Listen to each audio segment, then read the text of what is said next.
today's video. Andito naman tayo sa halo-halo ng kulak. Order ito from kahapon Hawaii o taga San Francisco na ulit ang dumating. Ito na, hindi ito overload. Ito yung finished product ng 10 pesos. At ito yung mga customers po natin naghihintay sila. Pero yung mga iba umalis na. O diba? Ito may topping siya o na pinaka-leche niya. Assorted yung order nila o 10 pesos and then 20 pesos. So, tinamin pusa ko, naghihintay din. O, nakiki-alamero din yung pusa ko. Marites talaga siya, may pinagmanahan. O, yummy, O, oo daw, oo, sabi yung pusa, ngiyaw daw. Bigyan natin siya ng pagkain niya mamaya. Ano naman kaya bukas ang mag-o-order? Ito na yung oven niya, oh. Assorted yung nabili nila, 10 pesos and then 20 pesos. Kamura, no? Kamura ang halo-halo na Uncle Art. At saka overload topping pa siya, oh. Hindi siya nagtitipid. Kasi mayaman siya sa asukal. Asukal lang, ah. Ito yung caramel niya, oh. Wow!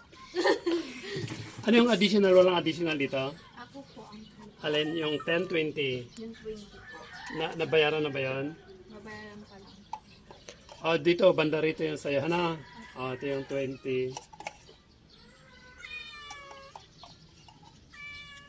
Oh, katit, puro ang topping niya talagang overload. Oh. Hindi niya tinitipid talaga para maraming maghalo-halo. Okay, gatas. Pansyado ko yung gatas kasi nagbibilang ako, di ba? Kaya pare-parehas po ang lagayan niya.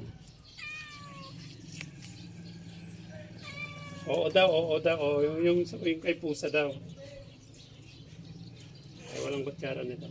Ano to, hindi natin hawakan na lang? Yes. Ha? O sige, hi na lang kayo lang dyan. Hi! O balik aloy ko bukas or hindi bukas the other day para kahit pa paano malamigan kayo. Malamigan. As in malamigan. Nagputo? Ay.